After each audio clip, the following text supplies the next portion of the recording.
dans le livre de Josué, le chapitre 6.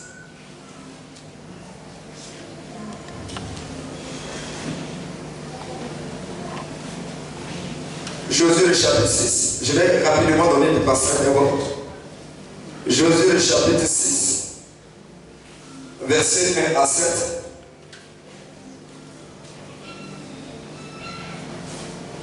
Versets 1 à 7.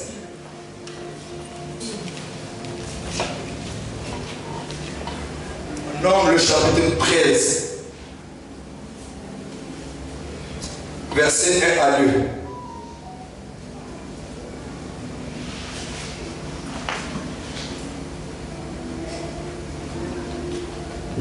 Josué 6, verset 1er à 7. Yes. Jéricho était fermé et barricadé devant les enfants d'Israël. Personne ne sortait et personne n'entrait. L'Éternel dit à Josué, vois, je livre entre tes mains Jéricho et son roi, ses vaillants soldats. Faites le tour de la ville, vous tous, les enfants de guerre. Faites une fois le tour de la ville. Tu feras ainsi pendant 6 jours. 7 sacrificateurs monteront devant l'arche, 7 trompettes retentissantes.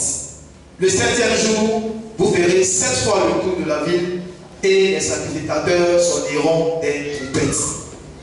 Quand ils sonneront de la corde retentissante, quand vous entendrez le son de la trompette, tout le peuple sera de 30 cris. Alors la muraille de la ville s'ébranlera et le peuple montera devant chacun devant soi. Josué, fils de Nun, appela les sacrificateurs et leur dit, portez l'arche de l'alliance et que 7 sacrificateurs portent 7 trompettes retentissantes devant l'arche de l'Éternel. Et il dit au peuple, marchez, faites le tour de la ville et que les hommes armés passent devant l'arche de l'Éternel. Amen. Amen. Jean 13, verset 1 à 2. L'Éternel parla à Moïse et dit, envoie des hommes pour explorer le pays de Canaan, que je donne aux enfants d'Israël. Tu enverras un homme de chacune des tribus de leur père. Tous seront des principaux d'entre eux. Amen. Amen. Un dernier passage, s'il te plaît, qui va dans le même cadre un peu que ce dernier. Lis-moi Josué, le chapitre 2, verset 1 à 2. Josué 2, verset 1 à 2. Oui. Josué, fils de Nun, fit partie secrètement de Sittim, 2 espions, en leur disant, allez examiner le pays, et en particulier Jéricho. Ils partirent. Ils arrivèrent dans la maison d'une prostituée, qui se nommait Rahab, et ils s'y couchaient. On dit au roi de Jéricho, voici les enfants d'Israël sont arrivés ici, cette nuit, pour explorer le pays. Amen. Amen. Est-ce qu'on peut honorer la parole de Dieu par nos acclamations?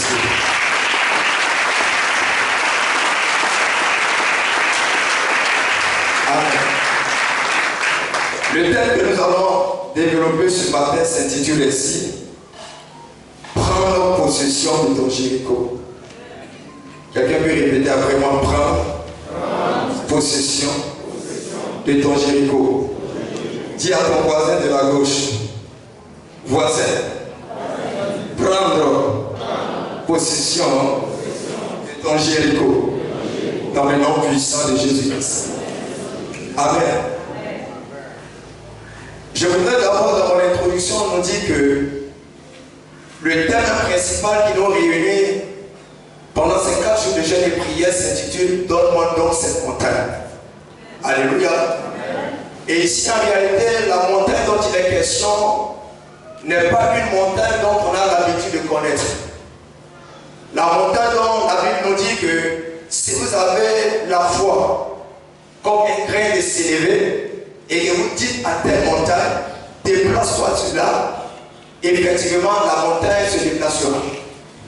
Dans ce schéma, dans ce cas, on parlera de montagne comme un obstacle, comme une difficulté, une épreuve ou une opposition. Alléluia.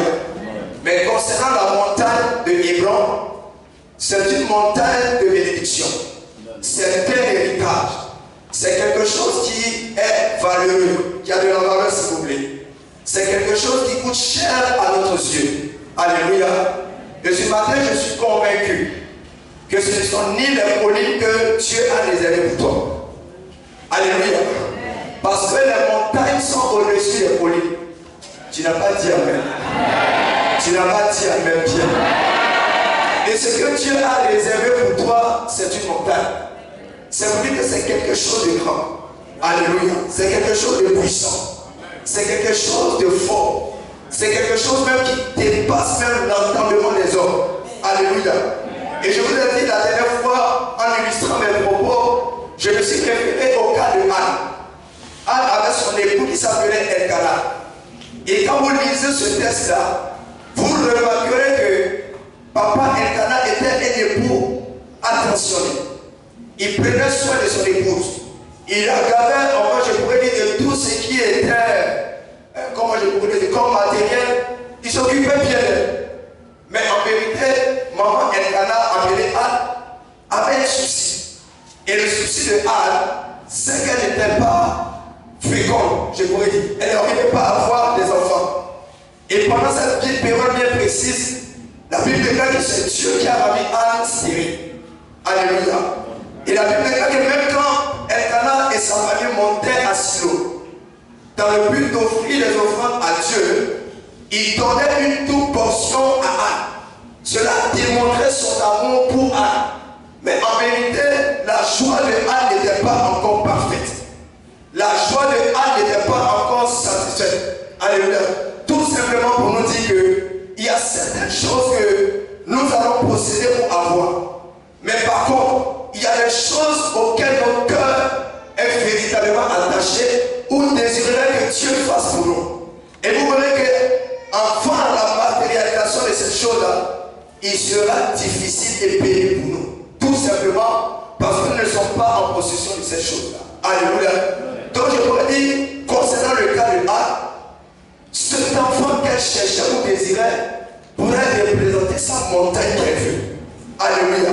Et ce matin, chacun de nous a conscience de la montagne qu'il désire. Amen. Amen. Je voudrais nous dire que dans la quête, je pourrais dire, de notre montagne, ou dans la recherche de notre montagne, j'ai quelques vérités à nous partager. Amen. La première vérité est la suivante. C'est qu'on ne conquiert jamais Canaan en un seul jour. Amen. On ne peut jamais conquérir Canaan en un seul jour. La montagne dont il est question en réalité qui est Hébron faisait partie, je pourrais dire, de Canaan. Canaan est considéré comme un territoire, un pays. Alléluia. À l'intérieur duquel il y a plusieurs villes. Je donne un exemple. Canaan peut être par exemple la Côte d'Ivoire. Et vous verrez qu'au sein de la Côte d'Ivoire, il y a des villes que nous connaissons. Il y a par exemple Boaké, il y a Man, il y a San Pedro, il y a Damois, ainsi de suite. Alléluia. Et vous verrez que dans la conquête, vous n'allez pas conquérir toutes ces villes-là en un seul jour. Amen. La preuve est que quand nous nous référons à une histoire un peu triste de la Côte d'Ivoire, je vais parler de la rébellion qui a commencé où? Au nord. Et si vous avez remarqué que la rébellion a commencé à progresser progressivement en venant jusqu'à où? Abidjan. Mais les territoires étaient occupés un peu. Et puis, je peux dire par exemple que Abidjan peut être considéré comme Hébron. Ça veut dire que c'est là même se trouvent les richesses.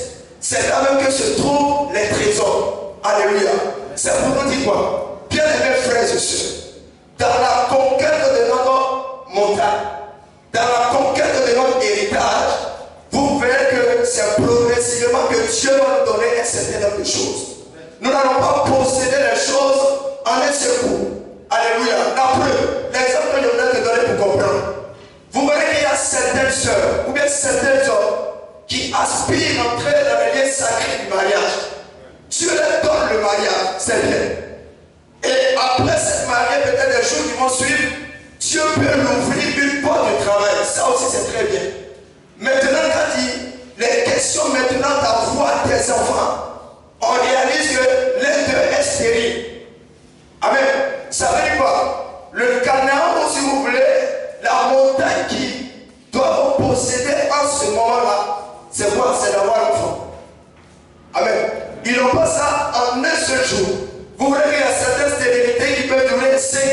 10 ans avant que l'enfant ne vienne.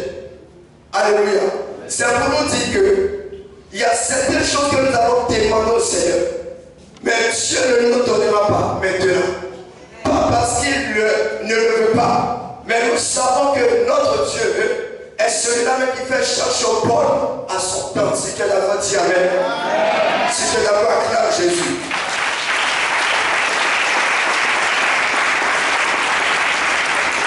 Amen. La deuxième vérité que je voudrais partager avec nous, c'est concernant les deux derniers versets que notre frère a lus. Alléluia. Il y a un thème particulier qui ressort de ces deux passages. L'exploration. Quelqu'un peut répéter après moi? L'exploration. Parle bien. L'exploration. Alléluia. Alléluia. Dieu dit à Moïse, je vous ai donné Canaan. Mais le même Dieu dit encore à Moïse d'aller explorer Canaan. Bien-aimés frères et sœurs, nous savons que le Dieu que nous servons, le Dieu que nous adorons, le Dieu que nous prions, en vérité ne peut pas nous donner une mauvaise chose. Il ne peut pas nous donner quelque chose qui n'est pas bon. Mais pourquoi le même Dieu qui donne Canaan à Israël demande à ce qu'Israël aille explorer Canaan? Quelqu'un m'a entendu? Quelqu'un m'a compris? Alléluia. Bien-aimés frères et sœurs, quand on parle d'exploration, on parle d'investigation. Quand on parle d'exploration, on veut parler de recherche. Quand on parle d'exploration, on veut parler d'enquête. Alléluia.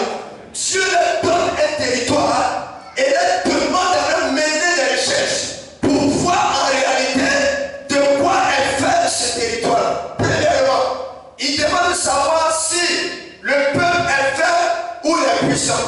Si le territoire est grand ou bien est petit. Si les villes sont fortifiées. Alléluia. Il y a un certain nombre de choses que Israël devait accomplir afin de savoir en réalité ce qui contient Canaan. Alléluia. Je vais dire à quelqu'un ce matin, quand Dieu te donne quelque chose, la première des choses à faire, c'est d'explorer ce que Dieu t'a donné. C'est pas parce que Dieu t'a donné, tu vas dire non, c'est déjà bon, j'accepte cela. Non, Dieu donne Canaan et il demande à Israël au travers de Moïse d'aller explorer Canaan. Alléluia. Pourquoi Dieu demande cela? C'est pour que le peuple d'Israël puisse avoir en réalité une connaissance des réalités qui se passent à Canaan. Alléluia. Dieu peut te donner une femme. Il peut te dire telle sœur est celle-là même que tu peux épouser. Cette sœur est celle-là même que tu peux marier. C'est vrai, Dieu a parlé. Mais derrière cette sœur, il y a une famille. Il peut avoir des liens héréditaires. Il peut avoir un homme fort qui est assis sur la lignée de cette sœur. Alléluia. Et si tu ne prends pas la peine d'explorer la famille de laquelle est issue cette sœur, quand vous allez rentrer dans le foyer, il peut avoir des problèmes. Peut-être que dans la lignée de cette sœur, ils ont des difficultés pour concevoir, pour avoir des enfants.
c'est un peu trop, peut-être on va le chasser comme un chat 3 ans.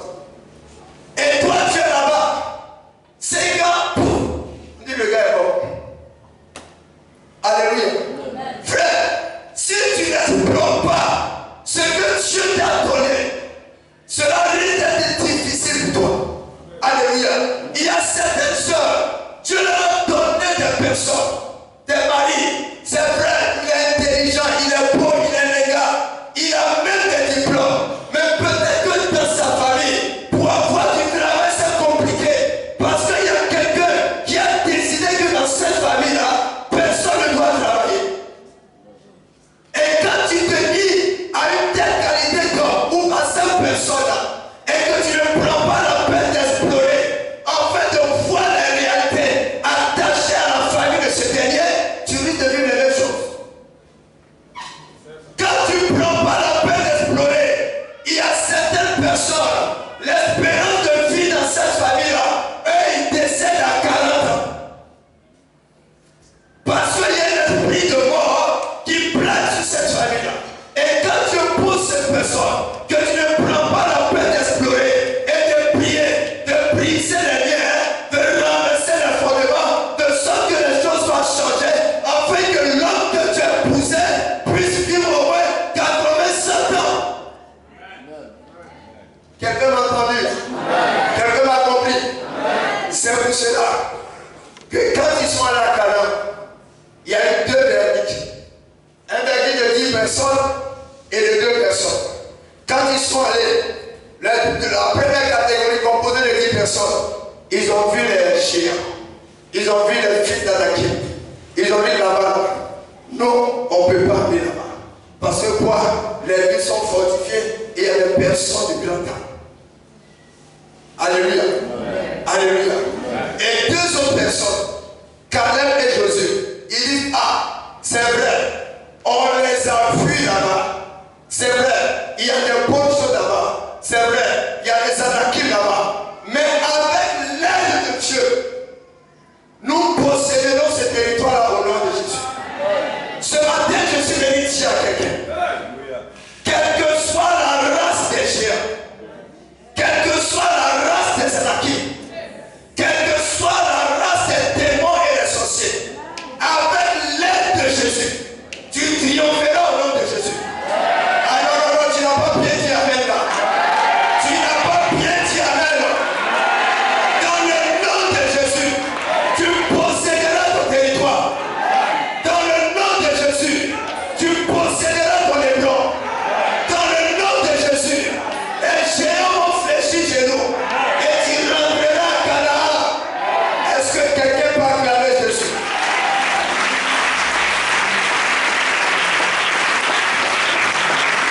Je veux dire à quelqu'un ce matin, bien-aimés frères et sœurs, nous ne combattons pas pour la victoire. Amen. Nous ne combattons pas pour la victoire, mais nous combattons dans la victoire de Jésus. Alléluia. La Bible déclare la mort, la crucifixion et la résurrection de Jésus lui ont donné pouvoir sur la mort et aucune puissance dans les cieux, sur la terre et même sous la terre ne peut résister à Jésus. C'est pour cela qu'à la croix, il a dit quoi? Tout est accompli. Je suis venu dire à quelqu'un, il n'y a plus de combat à faire pour que la victoire t'appartienne, parce que tu combats dans la victoire de Jésus.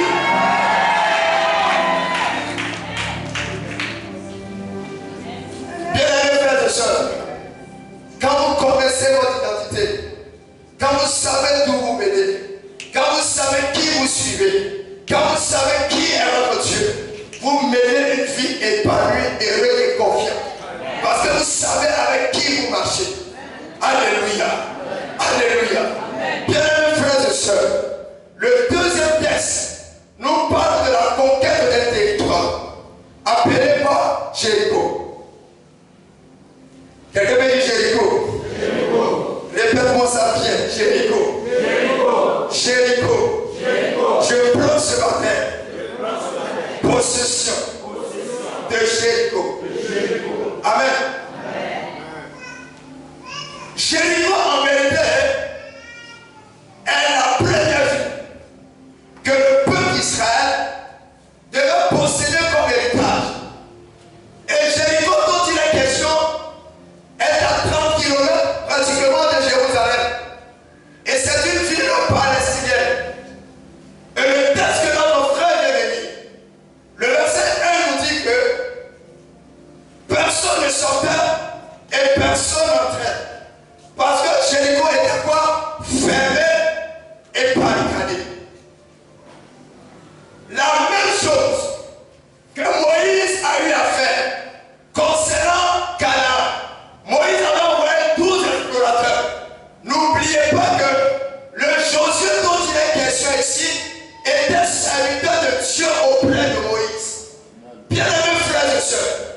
soeur, papa, maman, Dieu nous a fait la grâce.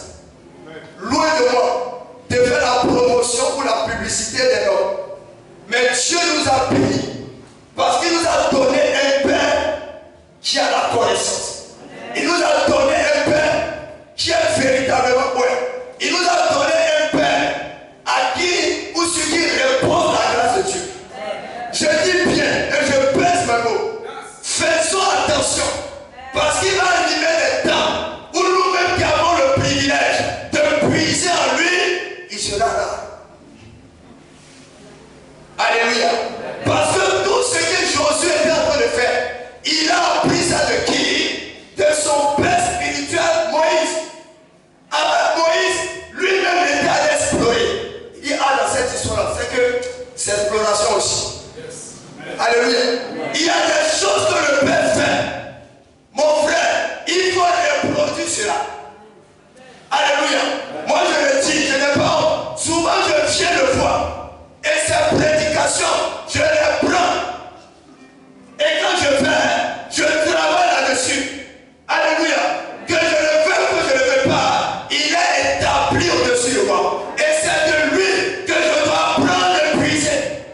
Frère, il y a certaines choses que tu n'arrives pas à posséder tout simplement parce que tu veux faire les choses de toi-même. Oh, la grâce de Dieu est à côté de toi. Alléluia. Il dit, il y a une machine qu'on appelle photocopieuse. Ça ne fait que reproduire ce qui est original. Alléluia. Mais pourquoi on va faire des reproductions? C'est parce que c'est Dieu.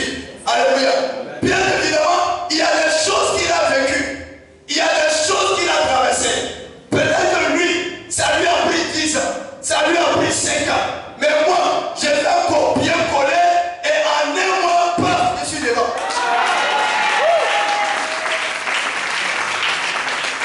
Alléluia. Alléluia. Bien-aimés frères et sœurs, il y a des choses que nous pouvons posséder par l'intermédiaire de personnes qui sont établies sur nous. En lui repose l'onction de Dieu. En lui repose l'esprit de Dieu. En lui repose la touche de Dieu. Et quand tu ne fais que reproduire ce qu'il est, bien évidemment, il y a des choses que tu vas attirer de toi. Les deux espions reviennent. Ils trouvent Josué. Josué, là où nous sommes partis, Jéricho, la ville, elle est barricadée et elle est fermée. Personne n'entre et personne ne sort. Alléluia. Et regardez ce que Josué fait. Dieu ouvre les yeux de Josué et lui montre la stratégie, lui montre la méthode pour pouvoir entrer et posséder Jéricho. Alléluia. Je vais dire à quelqu'un ce matin, celui qui te donnera le secret pour posséder ton héritage ou ta montagne, c'est l'éternel Dieu des armées. C'est l'éternel Dieu des armées. Et quand il rentre dans la présence de Dieu, Dieu lui dit, quand vous allez aller là-bas, amen, vous irez avec l'armée, avec les sacrificateurs et aussi avec les chants. Qu'est-ce que vous allez faire? Vous allez faire le tour de la ville une seule fois par jour, pendant 6 jours. Et le 7e jour, vous ferez le tour de cette ville-là 7 fois. Ça fait combien? 7 plus 6, ça fait 13. Et la 7e fois du 7e jour, quand les sacrificateurs vont sonner de leur trompette, vous le peuple et tous ces sacrificateurs-là, avec des cris, et vous verrez que la muraille passe. Regardez la stratégie de guerre. Les autres vont avec des mitraillettes. Les autres vont avec les fusils.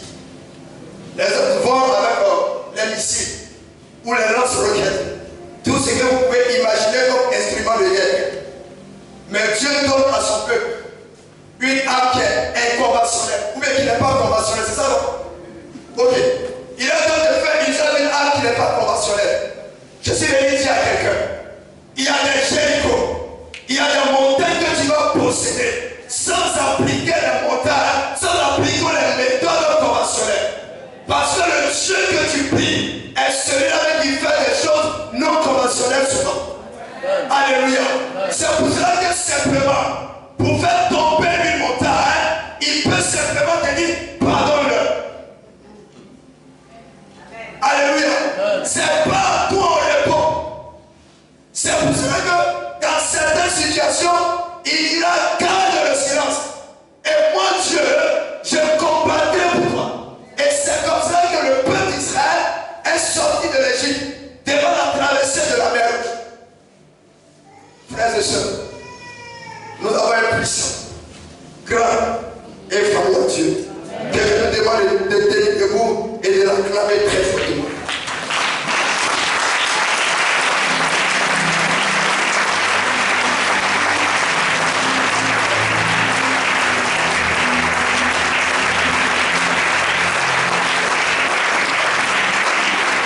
Amen.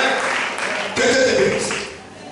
Bien même quand tu acceptes le Seigneur, ce que tu dois comprendre, c'est que tu rentres automatiquement dans l'armée de Dieu. Tu es une recrue qui doit travailler dans l'armée de Dieu. Tu es considéré comme quoi? Comme un soldat. Tu es considéré comme quoi? Comme un gendarme de Jésus. Parce que la Bible l'appelle l'Éternel Dieu des armées. Frère, si tu es chrétien et que tu n'aimes pas le combat, il y a certaines choses que tu n'éviteras pas. Il y a certaines choses, si tu ne partailles pas, tu ne posséderas pas.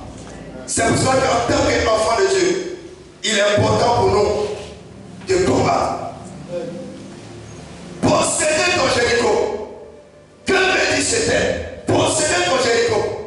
Ton Jéricho peut être un emploi que tu cherches depuis plusieurs années, mais jusqu'à preuve de contraire, tu ne l'as pas encore eu.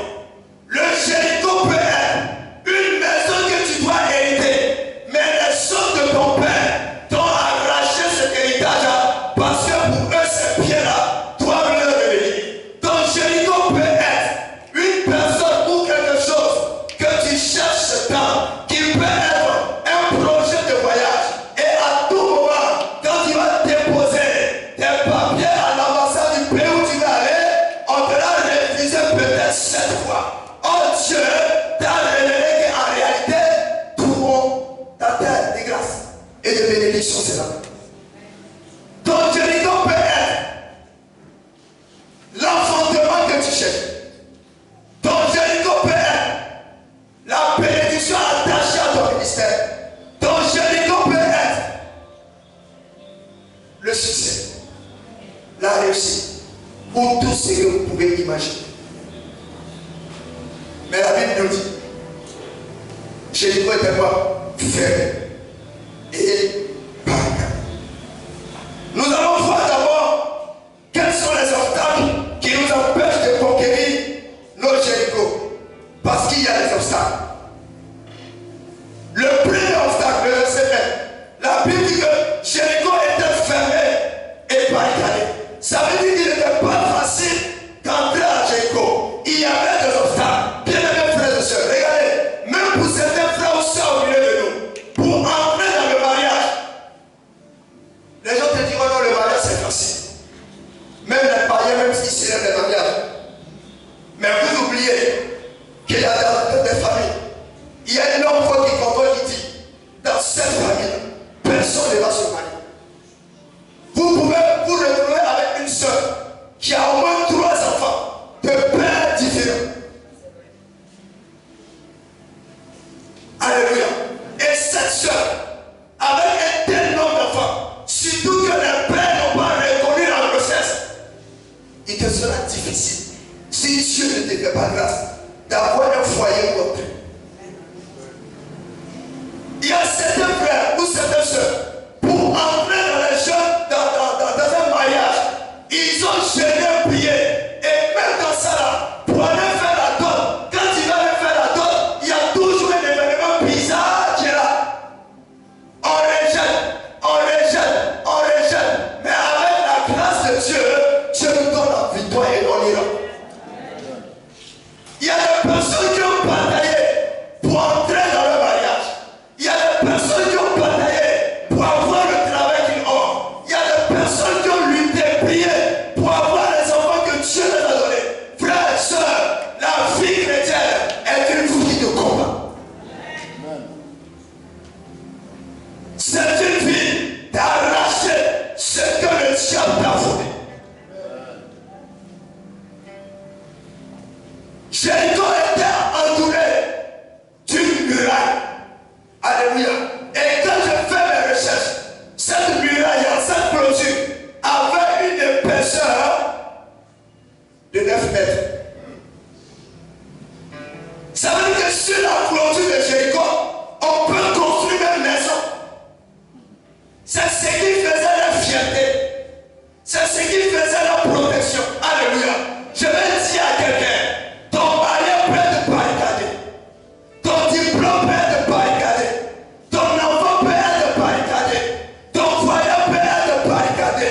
Mais ce que je sais, c'est qu'il y a un Dieu dans les cieux et sur la terre qui a la capacité de faire ébouler cette montagne, cette muraille au nom de Jésus. Il y a la bénédiction que Dieu t'a donnée qui sont barricadées. Frère, Jésus te donnera de le posséder au nom de Jésus. Il te donnera de le posséder au nom de Jésus. Il te donnera de le posséder au nom de Jésus. Le deuxième obstacle. Le verset 2. L'Éternel dit à Josué, vois, je livre en tes mains Jéricho et son roi, ses vaillants soldats. Deuxième obstacle. Il y avait un roi et des vaillants soldats. Ça veut dire que derrière la muraille, il y a le roi et les soldats. Il y a donc un roi qui était établi sur la ville de Jéricho, qui surveillait. Il y avait des vaillants héros. Alléluia. Ce roi-là était considéré comme l'homme fort, assis sur la ville de Jéricho. Écoutez, l'une des personnes qui a également une meilleure organisation, c'est ça. Alléluia. C'est pour cela que dans le livre de l'Éphésiens, je crois le chapitre 6, il nous dit, vous n'avez pas à lutter contre la chair et le sang, mais contre les dominations, les autorités, les princes de ce monde et les esprits méchants. 4. L'organisation du diable. Et puis lui-même il entend. Alléluia. Ça vous dit, mon frère, celui avec qui nous devons combattre, même si Christ a donné la victoire, c'est quelqu'un qui est rodé dans le combat. C'est quelqu'un qui est discipliné dans le combat. C'est quelqu'un qui est organisé dans le combat. Raison pour laquelle il n'a peur de rien.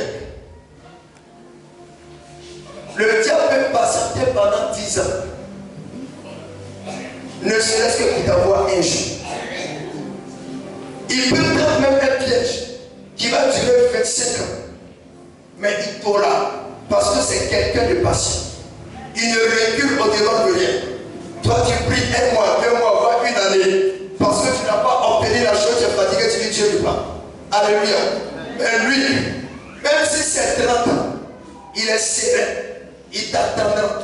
Parce que quoi? Il saura qu'il t'attendra si tu ne prends pas garde de veiller sur ta vie. Quelqu'un m'a compris? Quelqu'un m'a entendu? Alléluia. Mais nous avons un Dieu qui nous a donné les armes, qui nous a donné des directives pour pouvoir faire l'ennemi. Alléluia. Alléluia. Frères et sœurs dans le Seigneur, nous allons voir maintenant la stratégie pour conquérir notre Jéricho. Amen. La première des stratégies, et tout est dans la Bible. Le verset 6. Il dit quoi? L'Éternel dit à Josué, vois, je livre entre tes mains Jéricho et son roi. C'est vaillant soldat. Le premier secret de la guerre que Dieu donne en ce moment précis à Josué, c'est vous. Alléluia. Alléluia. Je ne sais pas si c'est en songe ou bien révélation. Dieu dit à Josué, vois, ce matin je suis venu dire à quelqu'un, si tu as une vision qui est puissante, si tu as une vision qui est claire, si tu as une vision qui est grande, tu entreras dans ton héritage au nom de Jésus. Il dit vois. En réalité, on ne voit pas. Mais si dans ta pensée, dans ton subconscient, tu arrives à percer le mystère de foi, cela va s'accomplir. Je suis venu dire à quelqu'un, même si tu espérais foi, même si actuellement tu ne l'avais pas, foi, il faut commencer à acheter même les costumes, le travail. Alléluia. Alléluia. Si tu n'as pas d'enfant, il faut payer le soir parce que tu crois. Quand tu as une vision, la vision va s'accomplir. Quand tu as une vision, la vision va se réaliser. Quand tu crois à la vision viendra avec toi. Il a dit foi, je livre entre tes mains. Ça veut dire quoi? Dans le subconscient de Josué, il voyait Jéricho dans ses mains. Il commençait à célébrer sa victoire parce qu'il sait que celui qui la donne le prix n'est pas un homme pour mentir, ni le prix de l'homme pour se repartir. Sa parole est oui et amen. Il n'est pas un Dieu qui dit et qui se dédie. Non. Quand il parle, ça s'exécute. Quand il parle, ça se fait. Il dit à Josué, si tu vois, Jéricho te sera livré. Ton problème, tu ne vois pas parce que tu ne vois pas. Alléluia. Ça veut dire, le problème tu ne vois pas. Ça veut dire que de façon matérielle, de façon physique, les choses ne sont pas arrivées vers toi parce que dans ta pensée, tu n'as pas vu. Quelqu'un m'a entendu? Quelqu'un m'a compris? Alléluia. C'est pour cela qu'à Canaan, pendant que les autres avaient vu les géants, Josué et Caleb, dans leur passé, avaient vu Canaan. Je vais parler à quelqu'un ici. Tu as un projet de voyage. Ça va se accomplir, ça va se réaliser. Il faut le voir. Ça viendra avec toi. Je ne sais pas de qui il s'agit, mais ça va s'accomplir.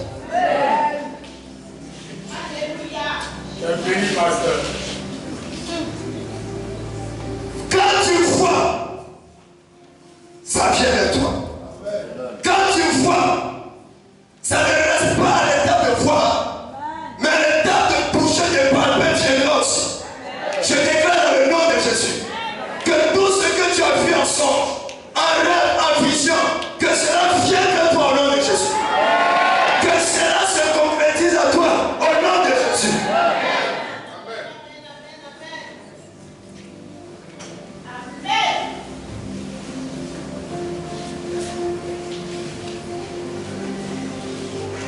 La deuxième stratégie, c'est lier l'homme fort. Quelqu'un peut répéter après moi. Lier l'homme fort.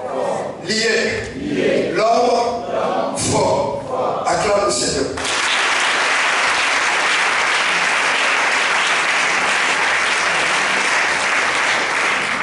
Amen. L'homme fort, c'est le chien. L'homme fort, c'est la forteresse qui est assise sur la femme. C'est celui-là qui contrôle une situation géographique, un village, un pays, ou même si vous voulez, une ville. Notre église annexe est avocatière. Qui connaît avocatière? Si vous maîtrisez bien avocatière, vous c'est l'homme qui amène les gens à l'alcool. Vous verrez que les bistrots, les maquis, on n'en parle pas. Et tu vois que les gens vivent, excusez-moi le terme, pas parce que ça me plaît, dans une extrême pauvreté. Mais quand tu leur parles de Jésus, le cœur est fermé.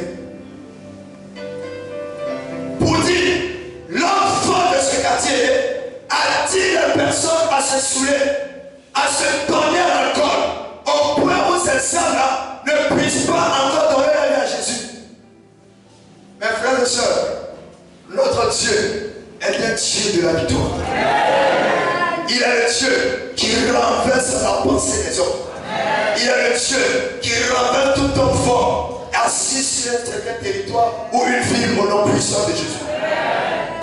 Alléluia. L'homme fort, c'est celui qui est assis dans la famille, a déclaré et a dit, dans cette famille-là, le diplôme le plus élevé, c'est bac. Bac là même, c'est bon. Peut-être que c'est considéré comme le premier diplôme universitaire. Mais il dit dans cette famille-là, PPC même, il n'y en a pas. Il est assis sur les diplômes. Tu le prends troisième, tu es fatigué, ça ne va pas. Alléluia. Ils vont penser que l'enfant n'est pas intelligent. Non, c'est faux. Mais c'est parce qu'il y a l'enfant qui est assis sur cette famille-là. Bien-aimés frères et sœurs, la Bible nous dit, en Marc, le chapitre 3, le verset 27, nul ne peut rentrer dans la maison de l'enfant, le dépouiller de ses biens, sans au préalablement l'avoir lié. Alléluia. Le mystère lié et le délié. Dieu t'a donné un secret. Ça veut dire que quand tu lis l'enfant, tu rentres en possession de ton héritage. Ce matin, je déclare au nom de Jésus que tout enfant assis sur ton mariage sera dépossédé au nom de Jésus. L'enfant qui est assis sur ton travail sera dépossédé au nom puissant de Jésus. L'enfant qui est assis sur tes finances sera dépossédé au nom puissant de Jésus. Il y a des gens qui ont bon travail.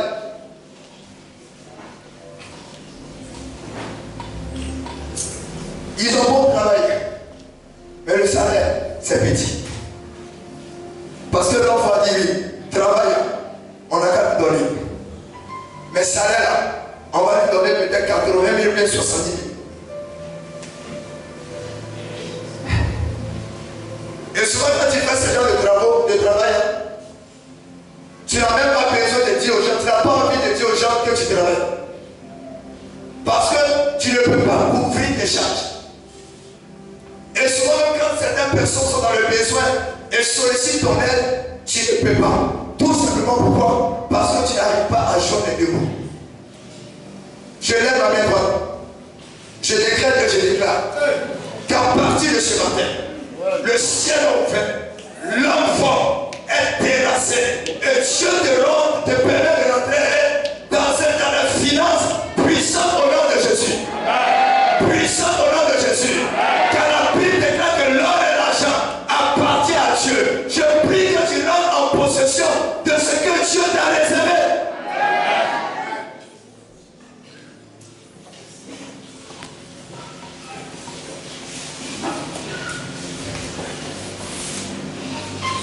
La troisième stratégie, la foi et l'obéissance. Quelqu'un peut répéter avec moi, la foi et l'obéissance. La foi et l'obéissance. Alléluia. Alléluia. Bien-aimés frères et sœurs, vous me regardez l'arme de déstabilisation que Dieu donne à Josué et à Israël. Amen. Parce que Jéricho, c'est une ville. Imaginez-vous une ville comme Abidjan. Dieu te dit lundi, fais le tour d'Abidjan. Amen. C'est-à-dire que tu fais le tour d'Abidjan et puis tu reviens, tu es épuisé. Tu es assis comme ça. Et puis souvent, tu t'assois et tu dis, cette histoire-là, même si c'est vrai, est-ce que ça a marché? Ah, Dieu lui aussi. Les gars là, les gens prennent les armes là, les fusils, les pistolets, les mitraillettes, les canons là. Mais lui, Dieu n'a pas fait le tout. Depuis quand ça existe? Alléluia. Ça c'est lundi. Mardi, encore même chose là. Tu fais encore le tout. Mercredi, pareil. Jeudi, pareil. Vendredi, pareil. Je suis convaincu que vendredi, cette histoire-là, ça ne peut pas marcher. Alléluia. Et puis si tu ne fais pas attention, tu risques d'arrêter là. Et puis encore, le dernier jour, c'est que tu faisais une fois avant. Il te dit qu'on fait 7 fois. Imagine-toi dimanche, 7 fois le tour d'Abidjan. Mon ami, si tu n'es pas un homme de foi, tu ne peux pas faire cette folie. Souvent, Dieu te permettra de faire des folies afin de voir la gloire de Dieu arriver dans ta vie. Il faut faire des choses folles pour Dieu afin de voir le mystère de Dieu s'accomplir dans ta vie. Alléluia. Et là, c'est la foi. Quelqu'un peut répéter vraiment la foi. La foi. Acclame le Seigneur.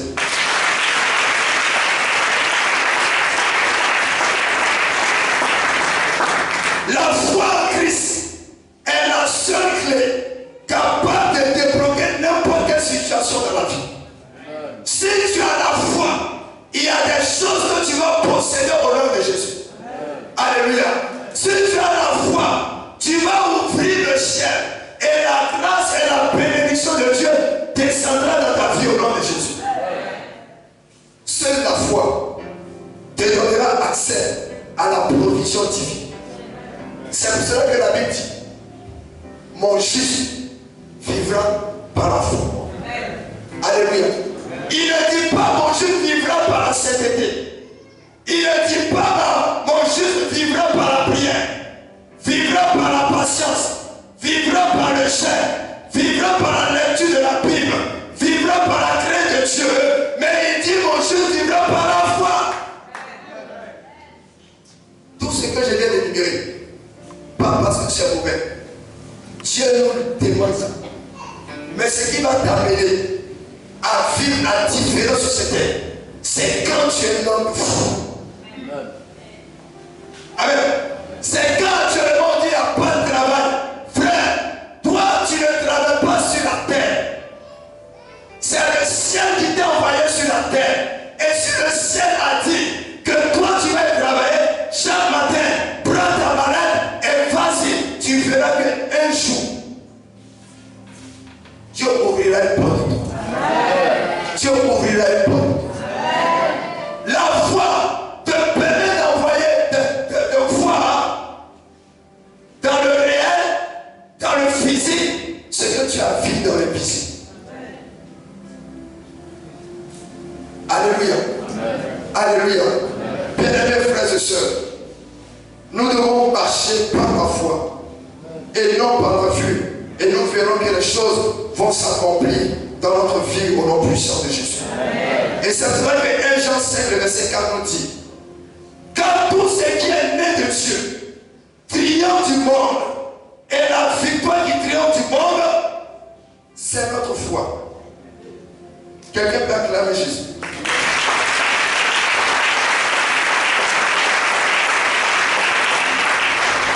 Lève la main pour que tu pètes après. Seigneur, notre Père et notre Dieu, ce matin, dans le nom de Jésus, active ma foi. Active ma foi. Fais de moi un homme de foi. Un homme de foi. Dans le nom de. Dans le nom de. Alléluia.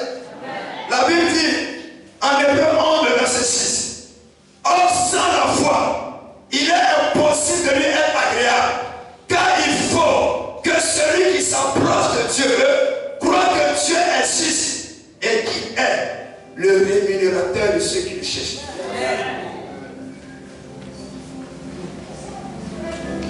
Dieu exauce les prières de foi. Quand on parle de rechercher Dieu, on veut parler de prière. Mais il faut que ta prière soit conditionnée par la foi. Si ta prière est nourrie par la foi, Dieu te rémunérera. Il te récompensera. Dieu le fera pour toi. Dans le précieux et glorieux nom de Jésus-Christ de Nazareth. l'obéissance. Bien-aimés frères et sœurs, souvent ce que nous disqualifie, c'est la désobéissance. Quand un enfant de Dieu obéit à Dieu, Dieu dispose pour toi toutes les choses de façon favorable. Alléluia. Alléluia. Est-ce que vous savez qu'est-ce qui a poussé Dieu à aimer Abraham et à faire de lui et à faire cette déclaration que Abraham était le père de la foi? C'était l'obéissance. Parce qu'en vérité, la foi et l'obéissance sont liées. Là où il y a l'obéissance, il y a la foi. Les deux marchent ensemble. Abraham, non seulement était un homme de foi, mais il était obéissant. Ce qui nous maintient en arrière, souvent c'est la désobéissance. Mais ce matin, je te dis, dans le nom de Jésus, si tu obéis à Dieu, le ciel s'ouvrira sur toi. Si tu obéis à Dieu, tu marcheras dans la victoire au nom de Jésus. Si tu obéis à Dieu, Dieu te donnera de triompher de toutes les montagnes et de tous les combats qui se dresseront devant de toi. Ainsi soit-il pour toi, dans le nom de Jésus-Christ de Nazareth. La quatrième des choses, c'est que le peuple d'Israël, en faisant le tour de la muraille, a persévéré. Vous voyez, c'est les mêmes choses qui reviennent. La foi, la persévérance, l'obéissance. C'est les choses que souvent on sait. Mais le problème, c'est qu'il est difficile de le mettre en application. Amen. Bien-aimés frères et sœurs, imaginez-vous le tour qui devait être fait en 7 jours. Si Israël l'avait fait en 4 jours, est-ce que le miracle allait s'opérer? Non. Mais ils sont allés au bout. Et c'est là que les miracles se sont écoulés. Je suis venu dire à quelqu'un, le miracle, tu le palperas quand tu iras jusqu'au bout. Le miracle, tu le vivras quand tu iras à la fin. La Bible dit que Dieu est l'alpha et l'oméga. Si tu as commencé, la bénédiction, tu la verras à l'oméga. Pas à l'alpha. Il est le commencement et la fin. Tu as commencé. Attends à la fin et tu verras les choses vont s'accomplir au nom de Jésus. Je suis venu dire à quelqu'un ce matin, ne relâche pas, n'abandonne pas, continue de persévérer dans la prière, persévère dans le jeûne, persévère dans le service de Dieu, persévère dans la consécration et tu verras que ces choses vont remplir. Alléluia. Parce qu'en vérité, nous recevons ce que Dieu nous a donné. C'est vrai que Jean 3, le verset 27 nous dit, Alléluia. Alléluia. Alléluia. Un homme ne recevra que ce qui lui a été donné du ciel. Alléluia. Arrête de courir ce que de la terre veut te donner. Arrête de posséder ce que la terre te donne. Parce que ce que Dieu veut te donner est l'idéal et est bon. C'est pour cela que Joseph a refusé de sortir avec la femme de Potiphar, parce qu'il savait que ça ne venait pas de Dieu. Il sait que ce que Dieu donne ne peut pas entrer dans ces de choses. Il n'est pas sorti avec elle parce qu'il s'y avait fait, il allait ramener le trône en Égypte. C'est pour cela que Jésus, tenté par le diable, qui avait pris la décision de lui donner les trésors et les richesses de la terre, ne s'est pas prosterné devant lui. Parce que si Jésus s'était prosterné devant lui, il n'aurait pas dû eu le nom le plus élevé au-dessus de tout. Je suis venu dire à quelqu'un, la terre peut te présenter certaines choses. La terre peut t'offrir certaines choses. Mais en vérité, ce n'est pas de Dieu. Et si tu acceptes ces choses-là, ça va te détruire. Ce que Dieu te réserve est quelque chose de grand et de puissant, et nul ne peut arracher cela. Alléluia. Ce matin, je suis venu dire à quelqu'un, continue de persévérer dans la patience. Ta patience persévérera un jour. Continue de persévérer dans l'attente. Ton attente ouvrira le ciel un jour. Alléluia. Bien-aimés frères et sœurs, la persévérance est quelque chose qui paye au nom de Jésus. C'est la continuité dans ce que nous sommes en train de faire. Le dernier point. la louange. La Bible déclare, quand les sacrificateurs ont commencé à souffler, quand la trompette, la 7e fois, poussée par les cris, les murailles ont commencé à s'ébranler. Ce matin, je suis venu dire à quelqu'un, souvent tu n'as pas besoin de voir avant de danser. Mais il faut danser pour voir la chose arriver. Il faut célébrer pour voir la chose arriver. La louange attire la grâce et la bénédiction de Dieu vers toi. Alléluia. Il faut le célébrer. Alléluia. C'est cela que la Bible déclare que la joie de l'Éternel est ma force. Un chrétien ne doit pas être triste. Un chrétien ne doit pas avoir le visage serré. Un chrétien ne doit pas perturber. Un perturbant, je pourrais dire, dans le stress et la détresse. Il faut être heureux. Alléluia. Soyons toujours joyeux. Quand tu es en joie, tu attires la grâce de Dieu vers toi. Quand tu es en joie, tu attires la bénédiction de Dieu sur toi. Je suis venu dire à quelqu'un, ce temps de jeûne et de prière, si tu célèbres Dieu, Dieu te bénira. Si tu célèbres Dieu, Dieu te visitera. Si tu célèbres Dieu, Dieu te donnera la victoire sur les œuvres des ténèbres, les œuvres des démons, les œuvres des sorciers, parce que tu le célèbres. Célèbre-le.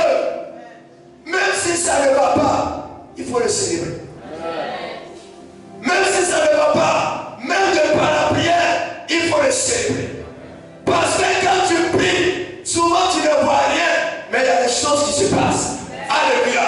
Je suis venu dire à quelqu'un, continue de prier.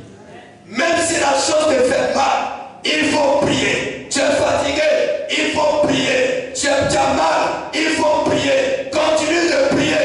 Même si tu ne vois rien, il faut prier.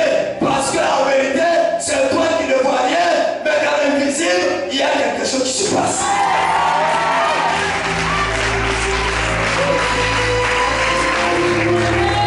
La preuve, Pierre est arrêté. Et Pierre est jeté en prison. L'église est en train d'intercéder. L'église est en train de prier. Et pendant que l'église intercède et prie, Dieu envoie un ange dans la prison. Mais ceux qui sont en train de prier ne voient pas les choses se passer. Je suis venu dire à quelqu'un, pendant que tu pries, les choses sont en train de se passer quelque part. Ils sont en train de prier. Ils n'ont pas de révélation. Ils n'ont pas de songe. Ils n'ont pas écouté la voix de Dieu pour leur dire que celui qui est en prison est en train de libérer, d'être libéré. Mais en vérité, c'est leur prière qui a activé le ciel. Et Dieu a envoyé un ange dans la prison, libéré Pierre. Alléluia. Et quand Pierre sort de la prison, parce que quand l'ange a atterri là-bas, il ne va pas avec la clé, sachant que la prison était fermée. Je suis venu dire à quelqu'un ce matin, même si dans la prison dans laquelle ils t'ont mis, ceux qui t'ont mis ont pris la clé et jeté dans la mer. Il y a une clé spirituelle. C'est pour ça que la Bible dit que Jésus, quand il a rencontré Pierre, il a dit, je te donne les clés du royaume. Alléluia. Les clés du royaume sont les clés passe-partout. Là où les choses ont été fermées, la clé du royaume va l'ouvrir au nom de Jésus. Là où on te dit tu n'ouvriras pas, la clé du royaume l'ouvrira au nom de Jésus.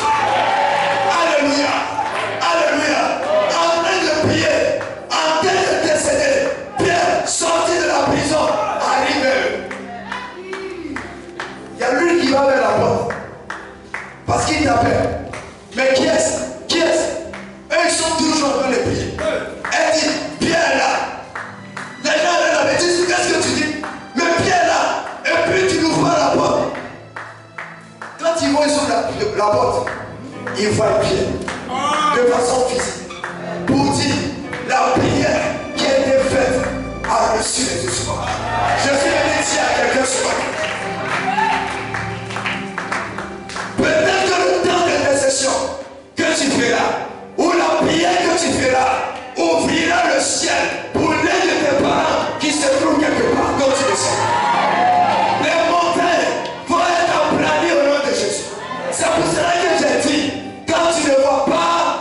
faut prier. Parce que la chose se passe dans le spirituel. Alléluia. Alléluia. Quelles sont les choses qui nous amènent à prier? Premièrement, l'invisible contrôle le visible. Deuxièmement, celui qui prie doit savoir que le Dieu que nous servons est un Dieu qui exauce les prières. Qui exauce les prières. Qui exauce les prières. Frère, nous avons un Dieu qui est remarquable et puissant. Quand je le parle, je parle avec conviction et avec vie. Parce que j'ai vu ça. J'ai vu la main de Dieu. J'ai vu la main de Dieu. Rapidement, ce dernier témoignage. Frère, soeur, quand mon épouse avait accouché, les choses étaient bizarres et compliquées. L'enfant est dans une couveuse au sud du Cocody. Et je suis là. J'ai dit, mais Seigneur, j'ai fait des prières préventives. Je n'ai pas entendu à ce qu'elle accouche avant de prier. Mais j'ai prié pour ce que tout se passe bien. Et quand on me donne le retour, après les analyses, frère, les résultats n'étaient pas bons. Il y avait une peur qui m'animait. J'ai dit la vérité. Alléluia. J'étais déçu et découragé, même abattu. Tous les appels qu'ils ont quittés venir après, je n'ai pas décroché. Parce que j'avais mal. Et je me posais la question de savoir ce qui se passait. Quand je suis rentré à la maison, le même jour, je n'ai pas pu prier. Mais après, je suis revenu à moi. Et j'ai dit au Seigneur d'intervenir et de nous aider. Quand on est là-bas, souvent on voit les familles qui sortent. L'enfant est décédé, ça pleure. Le lendemain, vous connaissez certaines personnes, des cas et gens, on les sort de là, on les envoie ailleurs. Ça veut dire que la peur est au ventre. Mais on comptait sur Dieu. On comptait sur Dieu. Et regardez ce qui va se passer. Les choses avaient commencé à se normaliser. Et le docteur me dit, voici une dernière analyse. Allez faire l'analyse. Si l'analyse est bonne, vous sortirez peut-être demain. Amen. Je vais faire l'analyse. Bon, je ne suis pas médecin, mais il y a quelques petites notions quand je vois, je vais savoir moi si c'est bon, mais c'est pas bon. Quand je réalise, je vois que les résultats vraiment sont catastrophiques encore. Là où les choses ont commencé à se normaliser, les choses étaient compliquées. Et regarde ce que je vais faire. Le lundi, je vais à l'église.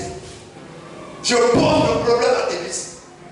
Je dis, voici ce que votre pasteur vit et son épouse, et voici ce que l'enfant est en train de vivre. Il faut une petite réunion en lui. Il décide le lendemain de rentrer en jeûne et prier. Maman, lundi quand on arrive au chute de Cocody, au service de néonatologie, on dit, bébé Kofi Yaya, est-ce que vous savez que vous sortez aujourd'hui?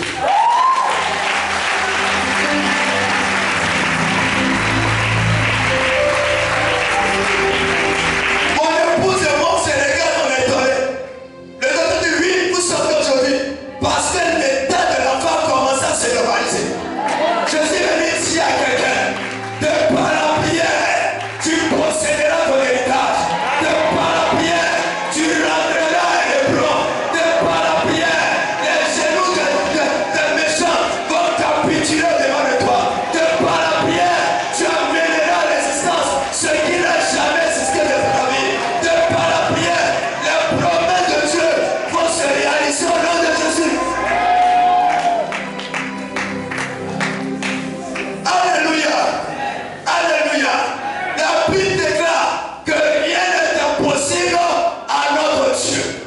Ce matin, je suis venu dire à quelqu'un, l'impossible deviendra possible dans ta vie au nom de Jésus. L'impossible deviendra possible au nom puissant et précieux de Jésus-Christ. L'impossible, tu vas le vivre et le palper au nom de Jésus. Nous avons un Dieu qui fait encore des miracles.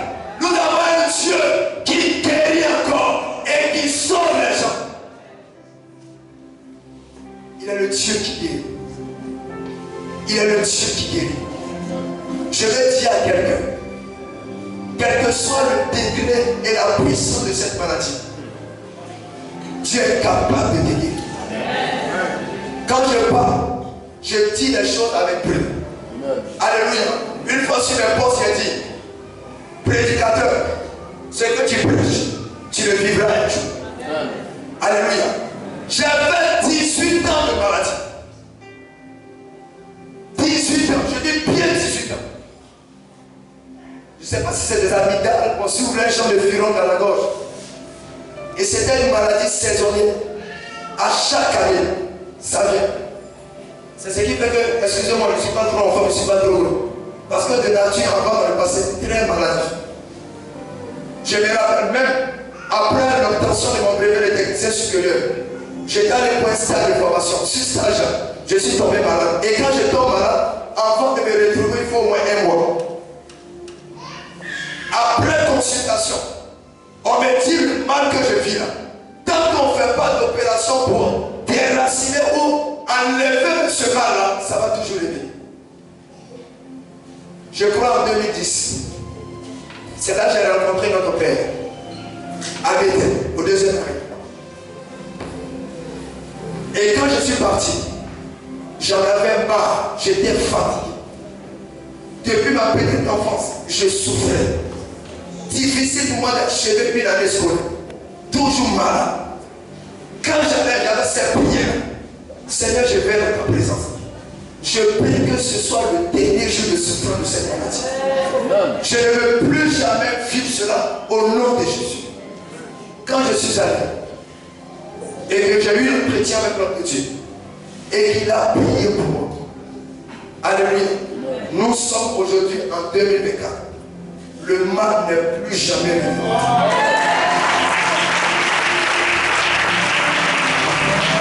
Le mal qui m'a fatigué depuis plus de 18 ans. Frère, c'est vrai, peut-être je peux ne pas être parfait. Mais je viens de loin. C'est pour cela que mon histoire avec Dieu, je ne joue pas ça. Parce que je sais ce qu'il a fait. Et je prie toujours de m'aider à marcher dans l'humilité de l'obéissance et de la soumission. À garder mes pas dans sa voie. Parce que je sais ce que Dieu a fait pour moi. Ce que les docteurs ont dit pour obtenir gain de cause, je dois faire opération. Dieu m'a guéri sans opération. Je l'ai déboussé au cœur. Ce matin, je suis venu dire à quelqu'un, ta foi amènera la guérison dans ta vie. La foi amènera la délivrance dans ta vie au nom de Jésus. La foi te donnera la victoire sur les yeux du ténèbres. Que Dieu te bénisse. Et que sa grâce et sa faveur répondent sur ta vie. Est-ce qu'on peut se tenir debout et acclamer Jésus? Acclamer le roi des rois.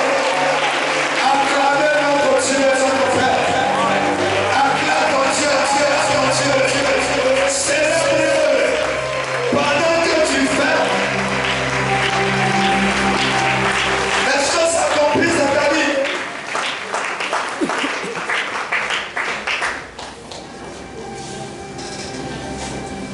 Nous allons rentrer maintenant dans un temps de prière.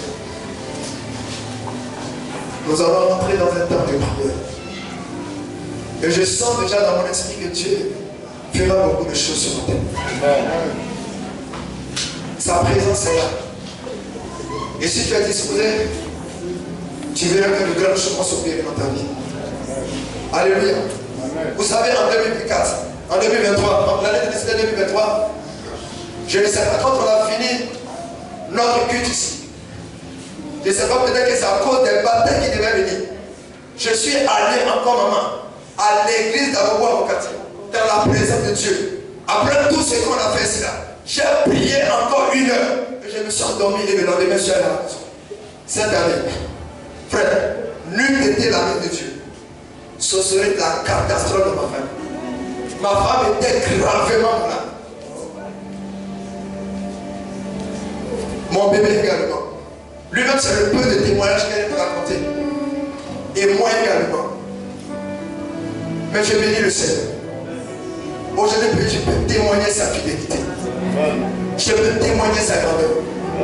Et je suis convaincu que le Dieu que nous servons n'est pas un Dieu pour les uns et pour les autres, mais il est le Dieu de tous. Ce qu'il a fait pour moi, ce qu'il a fait pour ton frère ou ta soeur, il peut le faire également pour toi. La Bible déclare que Dieu ouvre les portes là où elles sont fermées. Nous avons Jésus pour nous faire du bien. Nous avons Jésus pour nous faire des choses extraordinaires. Moi je n'ai que Jésus. Ok.